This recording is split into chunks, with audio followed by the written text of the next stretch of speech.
Bapak Abdul Hamid SKM selaku penyuluh kesehatan ahli pertama. Selamat pagi Bapak Asep. Pagi ya.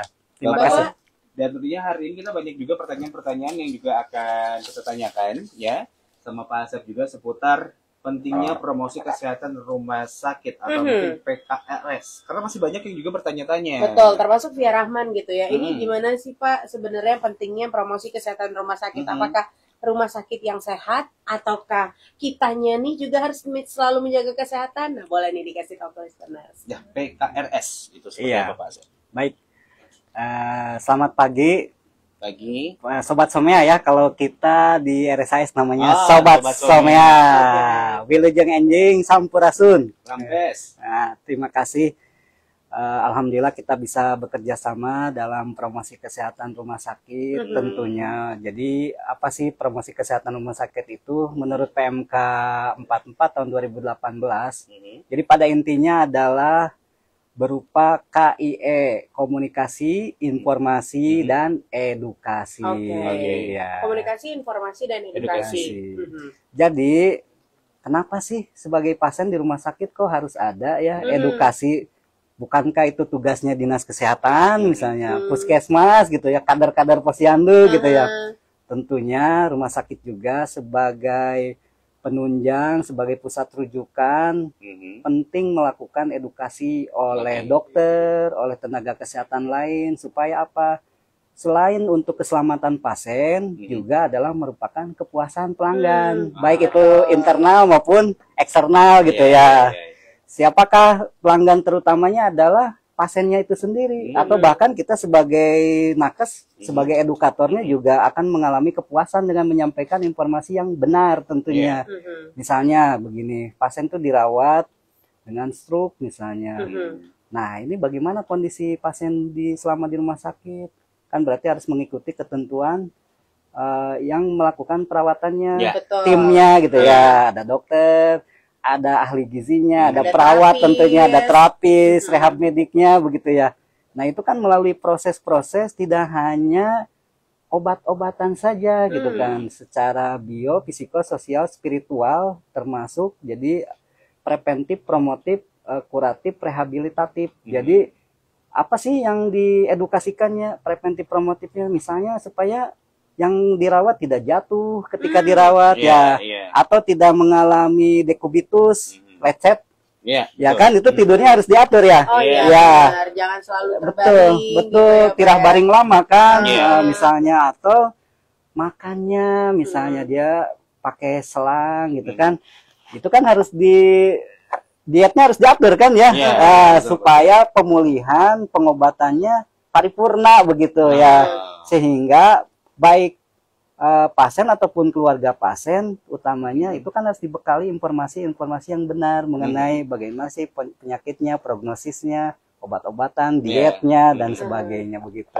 Ini sangat berperan utama banget ya Pak ya dari pentingnya promosi kesehatan rumah sakit ini. Bahkan juga tadi sempat dikasih contohnya juga gitu ya, beberapa juga di mana kita ketika juga keluar dari rumah sakit, edukasi atau mungkin juga informasi, kita juga metodenya tahu untuk menjalankannya kayak gimana. Betul, biar nggak overthinking nih pasiennya, udah stres kan karena beberapa penyakitnya, terus juga nanti harus seperti apa. Tapi sebenarnya fungsinya sendiri nih Pak, atau malah tujuan utamanya sendiri dari pentingnya promosi kesehatan rumah sakit ini seperti apa sih ke pasiennya langsung gitu? Jadi secara langsung itu akan mendukung pelayanan yang paripurna, baik secara bio, psikososial, spiritual, dan tentunya ini akan mendukung pada kesembuhan pasien secara optimal kan. Yang diharapkan pasien datang ke rumah sakit itu sembuh. Karena harapannya pasien itu tinggi nih, datang ke rumah sakit, lalu kita layani, apakah dioperasi misalnya, apakah dirawat inap. Kan tentunya itu perlu proses-proses edukasi. Apa-apa yang disampaikan baik dokter ataupun tim nakes lainnya itu kan harus disampaikan. Bahwa misalnya pasien ini mengalami begini, harus begini, begitu kan. Itu kan sebuah informasi yang melalui komunikasi yang efektif, yang benar begitu. Ya. ataupun nanti secara perilaku hidup bersih dan sehatnya bagaimana. Misalnya nih, misal ada pasien kan dengan riwayat penyakit paru. Nah, ternyata beliau pernah merokok misalnya sekian puluh tahun. Kan itu perilaku ya. Artinya ya kan sudah sakit nih. Berarti beliau itu datang ke rumah sakit, sudah dirawat sedemikian rupa, akhirnya sembuh katakan. Tapi kan harus ada proses untuk mendukung supaya apa? Perilaku hidup bersih sehatnya tetap terjaga. Tidak mengulangi. Ya, tidak mengulangi hal yang sebelumnya perilaku misalnya merokoknya dia akan berhenti bertahap, tapi ya tidak mungkin kan. Misalnya atau dia melakukan aktivitas fisik supaya jadi lupa perilaku yang negatifnya gitu kan. Ya, itu kita dorong, kita dukung sehingga pelayanan kesehatan itu komprehensif. Tidak hanya kuratif atau hanya obat-obatan. Jadi tentunya ada bekal-bekal edukasi keilmuan atau informasi yang didapat selama pasien itu dirawat untuk bekal di rumahnya. Baik, gitu kan. Berarti ini adalah suatu bimbingan konseling ya kalau dulu kita sekolah ya. Betul banget. Ya, jadi nggak hanya fisik tapi psikis juga kita dapat juga. Betul sekali. Nah, listeners tadi kita akan ngobrol-ngobrol lagi mengenai kesehatan bersama Bapak Asep, dan listeners juga bisa nanya di WhatsApp di 0812-204-1011, dan nanti kita akan balik lagi di Ngobrol Seru Geng Pagi MGT Radio.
101,1 MGT Radio hanya memainkan lagu terbaik. Ngobrol seru geng pagi MGT Radio bersama Rumah Sakit Hasan Sadikin Bandung. Dan kita masih juga ngobrol bareng Pak Asep ya Pak Asep.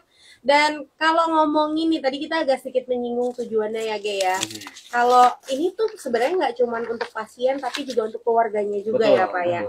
Sebenarnya sih supaya bisa melindungi, mempercepat kesembuhan juga. Tadi Pak Asep bilang, tapi boleh dikasih tahu nggak sih Pak edukasinya tuh seperti apa sih? Gitu. Ya baik. Ya Sobat Somea, jadi yang kita harus pahami adalah promosi kesehatan rumah sakit atau disingkat dengan PKRS ini, siapa sih sasarannya? Ya. Sebenarnya satu bisa sumber daya manusia hospital tersebut. Jadi dari direksi sampaikan bahwa misalnya parkir, cleaning service, perawat, nah kesemuanya itu hospitalia yang ada di rumah sakit tersebut sebenarnya itu harus dikelola oleh promosi kesehatan rumah sakit. Misalnya nih begini, adanya penyakit yang potensial tidak menular pada pegawai kan sekarang banyak ya, sehingga ke instansi itu harus punya namanya screening atau deteksi dini ya. Ya, oh iya sekarang misalnya jangan sampai misalnya lagi bekerja tiba-tiba dia sakit dada, nah ya ini tidak tertolong misalnya, jangan-jangan dia sudah lama hal tersebut, akhirnya tidak teredukasi begitu, tidak tersadari itu satu pada SDM.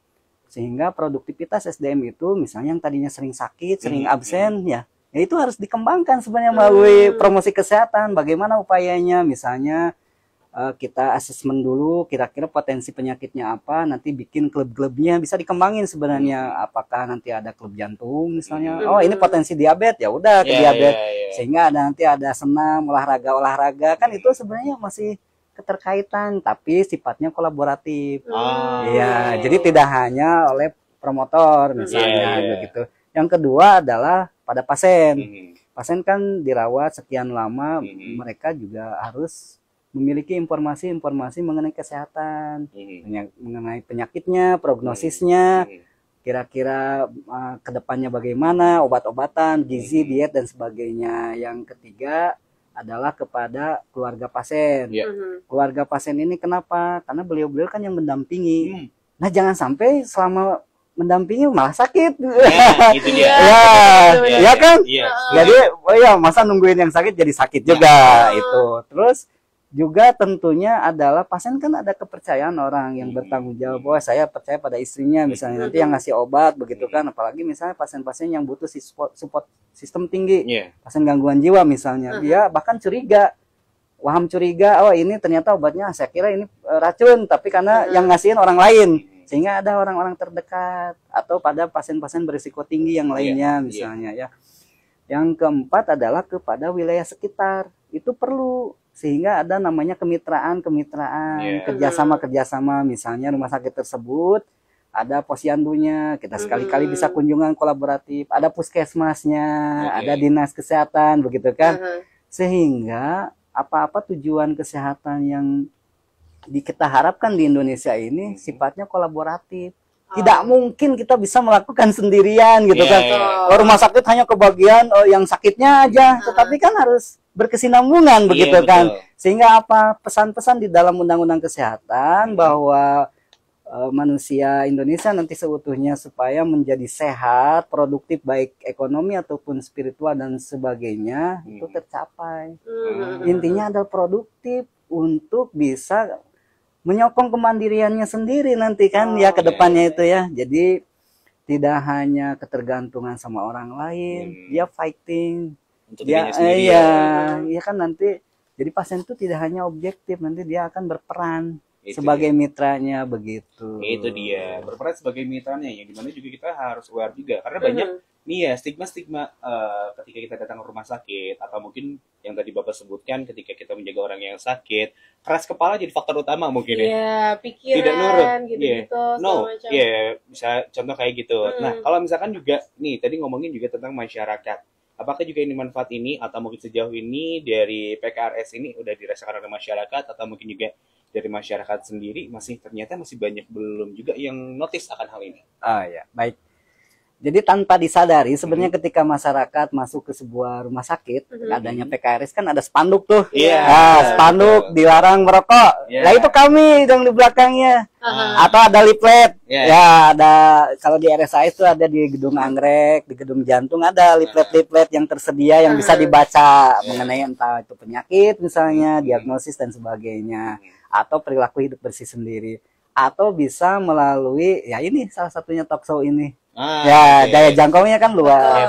Sehingga rumah sakit juga sekarang rame-rame bekerja sama dengan radio, dengan TV-TV untuk menyebar luaskan informasi ini. Itu dia. Jangan-jangan nanti ke depannya PKRS ini ada di kantor-kantor juga ya Pak ya? Iya kan? Bisa, harusnya memang kalau dikembangkan sebenarnya hal menarik ya. Karena kan kita tujuannya adalah Indonesia sehat. Betul. Ya, Indonesia menuju emas kan. Betul. Nah, padahal itu kan artinya penghematan biaya di anggaran. Kalau kita mengurusin orang yang sakit terus nanti kuratif misalnya BPJS kan bisa jebol juga ya. Nah, itu dia. Ya kan? Itu dia faktor pentingnya. Sementara kan misalnya yang sehat juga harus kita pertahankan kesehatannya begitu betul. kan. Kita pertahankan supaya tidak sakit. Artinya ujungnya ke anggaran juga bisa mungkin ya. Nah, itu dia. Biar juga kita harus paham juga, kita harus tahu juga bagaimana kita menanganinya. Atau kita sebagai SDM yang juga paham akan lebih efisien juga di saat juga penerapan untuk PKRS ini. Nah, buat kamu yang ingin juga nanya-nanya nih, mumpung ada Pak Asep juga, boleh banget di 0812 dan 081011 atau mungkin live comment YouTube channel MGT Radio. Nanti kita bakal balik lagi cuma di ngobrol terus Ceng Pagi MGT Radio.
101,1 MGT Radio hanya memainkan lagu terbaik. Ngobrol seru game pagi MGT Radio bersama Rumah Sakit Hasan Sadikin dan juga masih ada dengan Pak Hasep. Betul sekali, ada Pak Hasep Abdul Hakim SKM selaku penyuluh kesehatan ahli pertama dari Rumah Sakit Hasan Sadikin ya. Tentunya tadi kita udah banyak sekali pembahasannya. Betul. Dan sebenarnya kesadaran diri yang paling utama ya Pak ya. Karena sekarang juga memang kalau kita ngomongin PKRS ini pelaksanaannya kan di rumah sakit ya Pak ya. Iya, betul. Tapi kalau misalnya nih pasien udah sembuh terus juga udah pulang ke rumah dan lingkungan masyarakat nih, apa sih yang perlu kita promosiin kesehatannya nih untuk pasien-pasien dan juga SDM-nya sendiri? Iya, baik. Jadi sebenarnya nanti pasien-pasien tersebut bisa dibekali kan informasi obat di rumah, dietnya, perilaku hidup bersih, sehat dan sebagainya ya, misal termasuk aktivitas fisik. Misalnya pada penyakit jantung nih, oh setelah dipasang ring ya misalnya, oh ternyata dia olahraganya setelah direhab juga di rumah sakit, ya pemulihannya rehabnya 30 menit dulu, tapi yang ringan, bukan yang lari kayak gimana gitu kan. Aktivitas fisiknya atau dietnya harus rendah garam gitu kan, ngurangin minyak begitu kan. Nah itu, jadi nakes-nakes itu yang menyampaikan pada saat nanti pulang melalui edukasi baik dari dokter, tenaga-tenaga kesehatan lainnya begitu. Atau misalnya kalau memerlukan perawatan khusus di rumah kan sekarang bisa dikembangkan adanya home care. Itu kan bisa jadi inovasi tapi menghasilkan begitu kan. Itu nanti mengakomodir misalnya rumah sakit lain sudah mulai. Jadi ada timnya home care, iya kan? Iya, betul. Nggak, kenapa tidak gitu kan? Sehingga rumah sakit itu tidak terkesan bahwa penuh, tapi sebenarnya ada kasus-kasus tertentu yang bisa dirawat di rumah. Misalnya itu bisa dikembangkan nanti ke kemudian hari. Kayak di Bandung juga kan ada ya yang suka kunjungan rumah dengan puskesmas.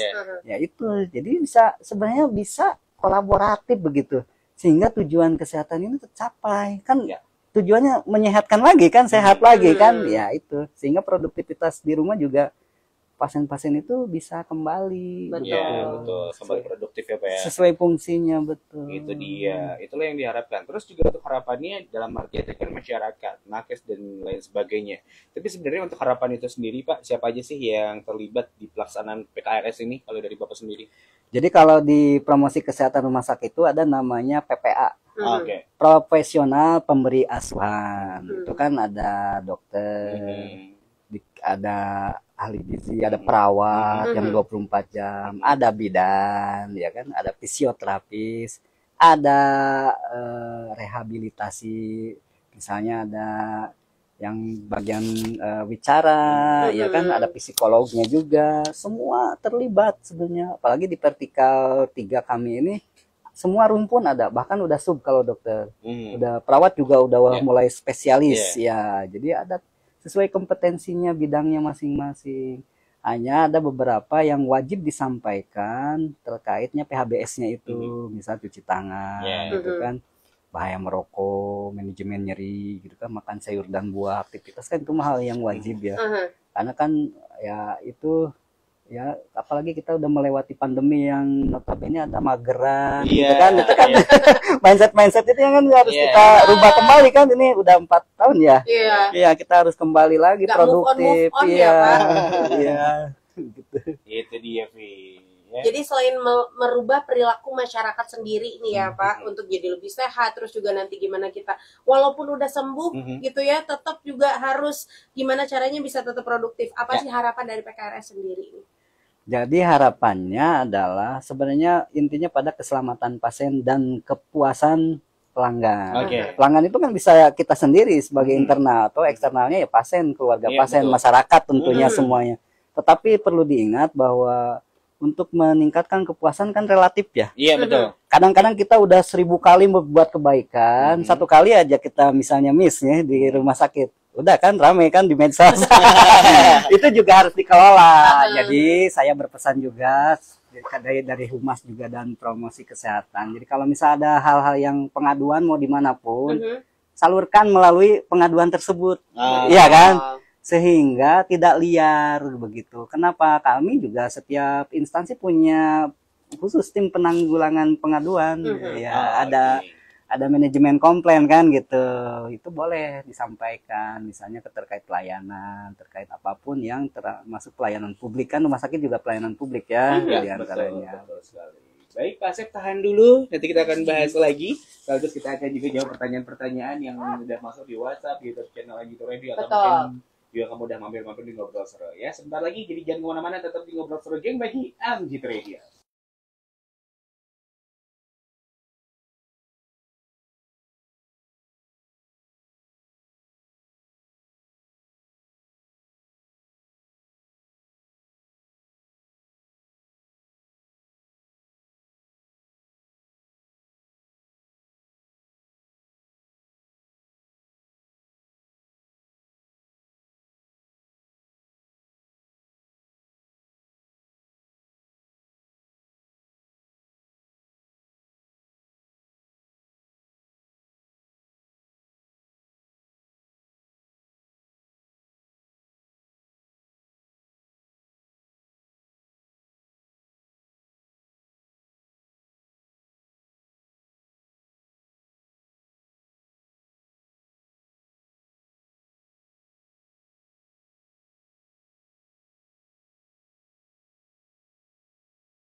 Gitu Radio hanya memainkan lagu terbaik. Ngobrol seru game pagi FGT Radio bersama Rumah Sakit Hasan Sadikin. Yes. Dan tadi kita udah nyanyi-nyanyi bareng gitu ya. Bapak request apa tadi Pak? Sound Seven ya Pak? Ya. Slow Seven, Padi, Gigi. Padi, Gigi. Wih, playlistnya kalah sama Pia Rahman ya. Iya, Pia Rahman kan Mus Mujiono lebih tua ya. Kebalik Oh, ya. kembali.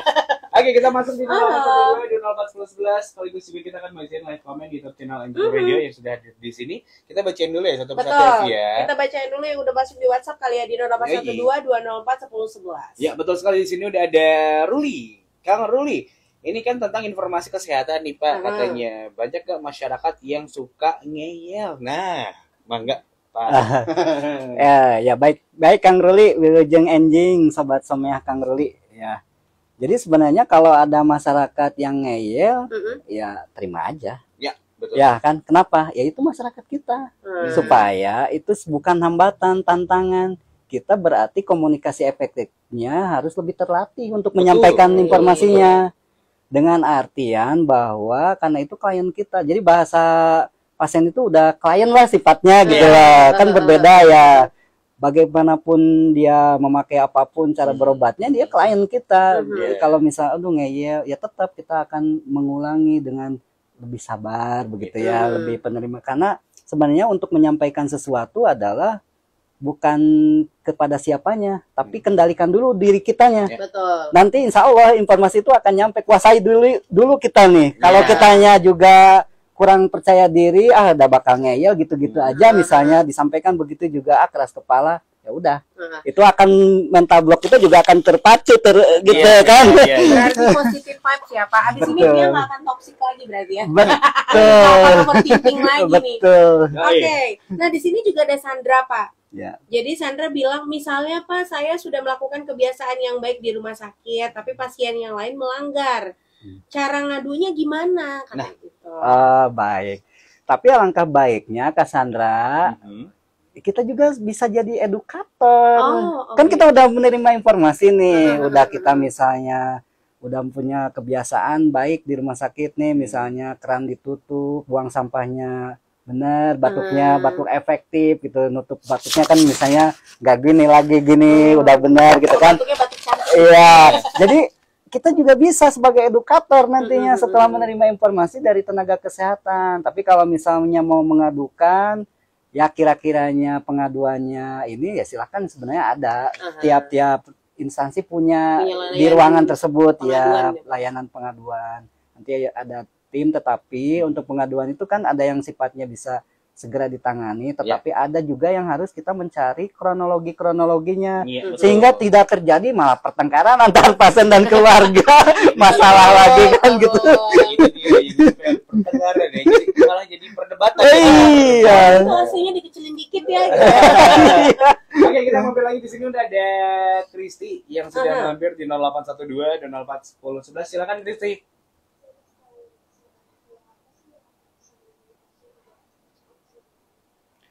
Oke, silakan Pak. Jadi terima kasih Kak ya. Sebenarnya fasilitas pelayanan itu kan harus sesuai standar.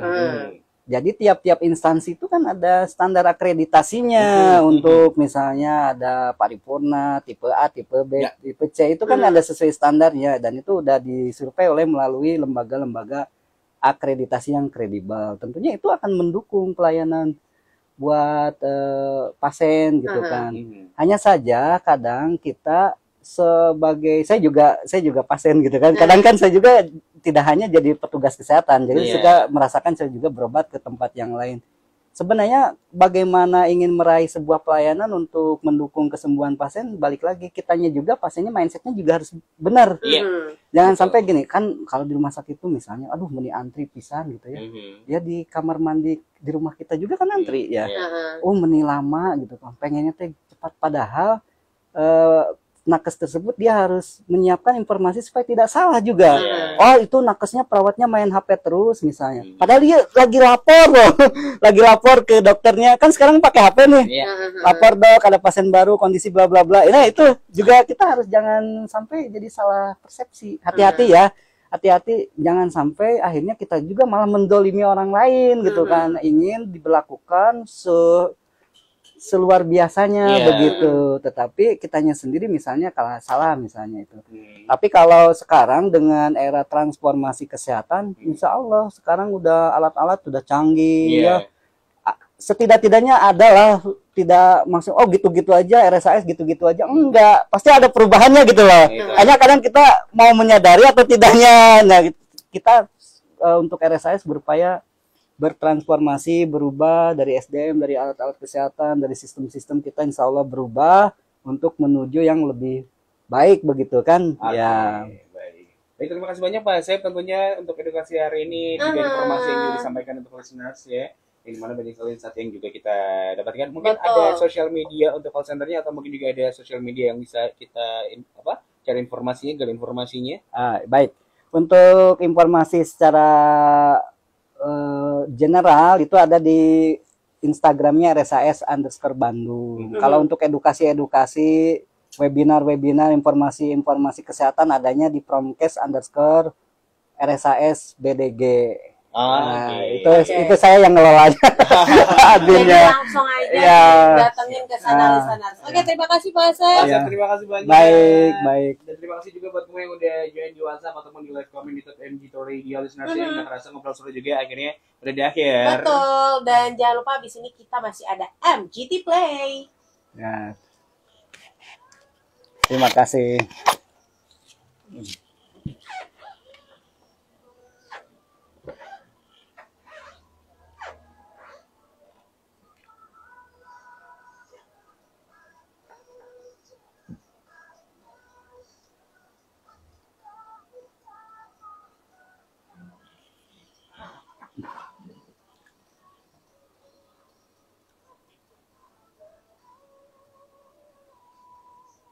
Semenjak ada Pak Asep berubah via kayaknya ya. Oh iya dong.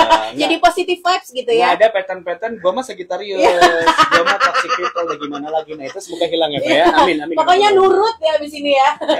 Ya udah kalau begitu terima kasih sekali lagi untuk Pak Asep, terima kasih Sama-sama. banyak sudah hadir di sini, dan tentunya juga buat kamu, thank you banget sekali lagi. Kalau begitu, Giga Mola pamit. Firman pamit. Saya Asep Abdul Hamid pamit. Bye. Bye.